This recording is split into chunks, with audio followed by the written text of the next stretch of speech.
Assalamualaikum warahmatullahi wabarakatuh. Saya Tripuji Rahayu dari kelompok 9. Saya akan menjelaskan analisis jalur kritis. Yang pertama yaitu saya akan menjelaskan dari definisi jalur kritis. Jalur kritis merupakan suatu kondisi dan situasi yang dihadapi oleh seorang manajer dengan menempatkan analisis pada segi waktu atau time dan biaya atau cost sebagai latar belakang atau background dalam setiap membuat keputusan, khususnya keputusan yang berkaitan dengan jaringan. Yaitu selanjutnya saya akan membahas tentang konsep jalur kritis. Secara umum hanya ada 3 yang sering dijadikan dasar pemikiran based thinking, yaitu yang pertama ada biaya termurah. Biaya termurah dilihat dari segi penghematan biaya yang dapat dilakukan. Semakin kecil biaya yang dikeluarkan semakin baik, dan semakin besar biaya yang dikeluarkan dianggap sebagai sisi keborosan keuangan, terutama jika biaya tersebut dikeluarkan pada tempat yang tidak tepat. Yang kedua yaitu ada waktu tercepat. Waktu tercepat dalam pekerjaan bisa mempengaruhi pada penurunan biaya yang akan dikeluarkan. Karena semakin lama waktu yang dibutuhkan, maka semakin besar biaya yang dikeluarkan. Yaitu yang ketiga ada waktu terlama. Waktu terlama memperlihatkan bahwa semakin lama waktu yang dibutuhkan, maka semakin besar biaya yang dikeluarkan. Yang selanjutnya yaitu saya akan membahas manfaat memahami jalur kritis. Ada beberapa manfaat yang akan diterima dengan memahami jalur kritis, khususnya bagi manajer produksi, yaitu yang pertama ada membantu memperkuat perencanaan di masa yang akan datang terhadap pengalaman yang telah dihadapi di masa sebelumnya. Yang kedua yaitu bisa memperkirakan besarnya biaya yang akan dikeluarkan.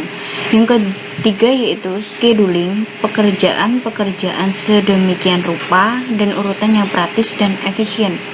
Yang keempat ada mampu memprediksi periode pekerjaan dari awal serta waktu-waktu yang akan dilalui oleh setiap bagian tersebut secara detail. Yang selanjutnya yaitu saya akan membahas dari kondisi dari jalur kritis. Secara umum ada beberapa kondisi dari jalur kritis terjadi, yaitu yang pertama, sering ditemukan suatu kondisi kegiatan yang dilakukan secara bersamaan atau awalnya dilakukan dengan jalur berbeda, namun bergerak secara bersamaan dan hasil akhirnya adalah menuju kepada satuan tujuan. Yaitu ini ada gambarnya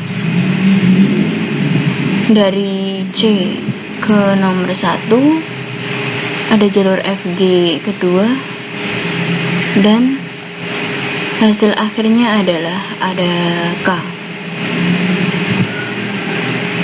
Yang kedua yaitu kondisi diagram jalur kerja yang saling berhubungan, di mana setiap bagian dilihat saling memiliki hubungan dalam membangun jaringan kerja.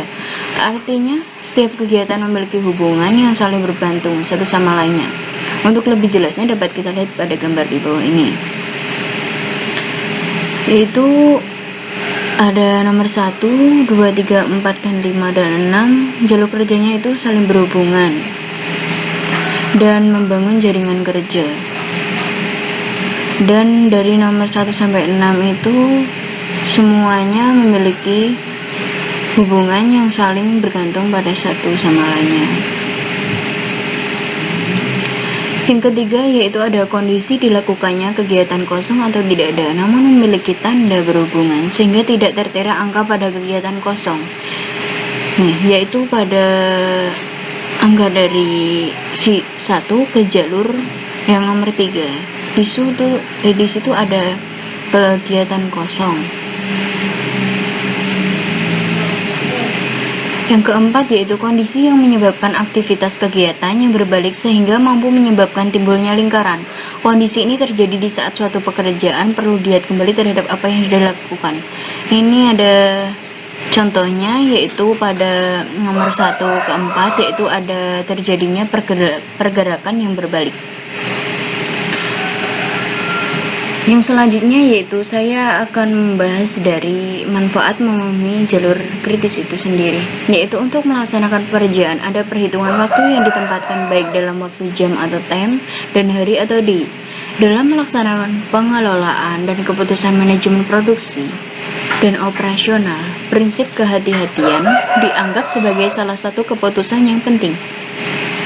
Sebuah keputusan dapat dikatakan tepat jika telah dipikirkan dengan matang, dan sebuah keputusan dianggap tidak tepat jika diputuskan dengan tidak matang.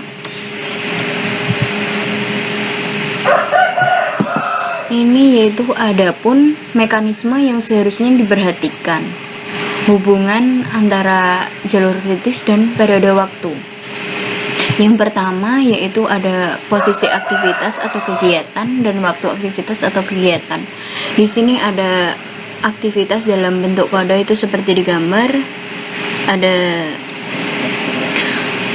Ada gambar itu, dan B sama dengan 5. Waktu aktivitas seperti 5 menit atau 5 jam.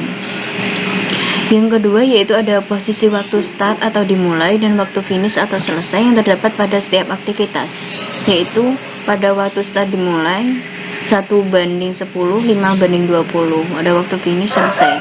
Untuk lebih jelas dapat kita lihat pada gambar di bawah ini, yaitu waktu awalnya 1:10 dan waktu awalnya 5:20 pada waktu lambatnya.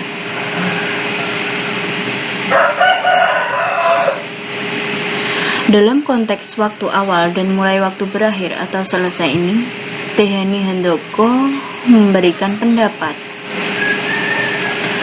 Menurut Tehani Handoko bahwa waktu mulai atau waktu berakhir dalam hal ini dikenal dengan yang pertama yaitu early start time atau ES adalah waktu paling awal atau tercepat suatu kegiatan dapat dimulai dengan memperhatikan waktu kegiatan yang diharapkan dan persyaratan urutan pengerjaan. Yang kedua yaitu ada latest start time atau LS adalah waktu paling lambat untuk dapat memulai suatu kegiatan tanpa penundaan keseluruhan proyek. Yang ketiga ada earliest finish time atau EF adalah waktu paling awal suatu kegiatan dapat diselesaikan atau sama dengan ES plus waktu kegiatan yang diharapkan. Yang keempat adalah latest finish time atau LF adalah waktu paling lambat untuk dapat menyelesaikan suatu kegiatan tanpa penundaan penyelesaian proyek secara keseluruhan atau sama dengan LS plus waktu kegiatan yang diharapkan.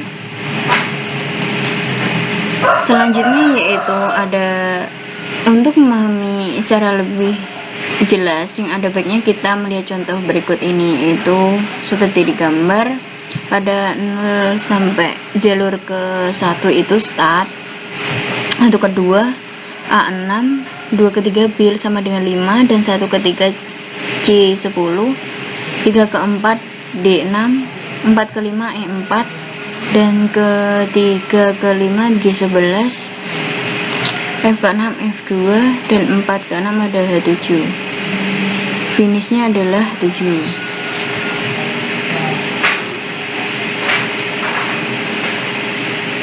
Selanjutnya yaitu saya akan membahas hubungan jalur kritis dan aktivitas bisnis. Ada hubungan kuat antara jalur kritis dan aktivitas bisnis. Dalam bisnis dikenal dengan istilah think fast and decision fast atau berpikir cepat dan mengambil keputusan secara cepat. Suatu peluang tidak akan datang dua kali, begitu kata yang sering dipakai oleh para pebisnis.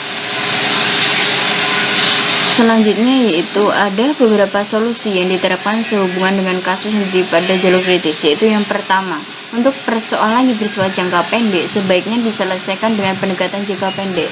Yang kedua, untuk persoalan yang bersifat jangka panjang sebaiknya diselesaikan dengan pendekatan panjang. Salah satu selalu aman dari timbulnya kondisi menghambat pengerjaan sebaiknya manajer produksi selalu menyiapkan rencana cadangan atau kontingensi. Kesimpulan dari analisis jalur kritis yaitu berdasarkan pada pembahasan jalur kritis diambil beberapa kesimpulan, yaitu ada GPM atau Critical Path Method, yaitu metode jalur kritis merupakan model kegiatan proyek yang digambarkan sebagai titik pada jaringan dan peristiwa yang menandakan awal atau akhir dari kegiatan yang digambarkan sebagai busur atau garis antara titik. Ada beberapa manfaat yang akan diterima dengan memahami jalur kritis, khususnya bagi manajer produksi, yaitu membantu memperkuat perencanaan di masa yang akan datang terhadap pengalaman yang telah dihadapi di masa sebelumnya, sehingga kerangka konseptual jalur kritis menjadi jauh lebih baik dan terencana dengan baik. Yang kedua yaitu bisa memperkirakan besarnya biaya yang akan dikeluarkan, sehingga penyesuaian dalam pembuatan anggaran dapat dilakukan. Yaitu yang ketiga, scheduling pekerjaan-pekerjaan sedemikian rupa dan urutan yang praktis dan efisien. Yang keempat ada mampu memprediksi periode pekerjaan dari awal serta waktu-waktu yang dilalui oleh setiap bagian tersebut secara detail, termasuk perhitungan profit yang akan diterima nantinya. Sekian penjelasan dari saya. Apabila ada salah kata mohon dimaafkan. Wassalamualaikum warahmatullahi wabarakatuh.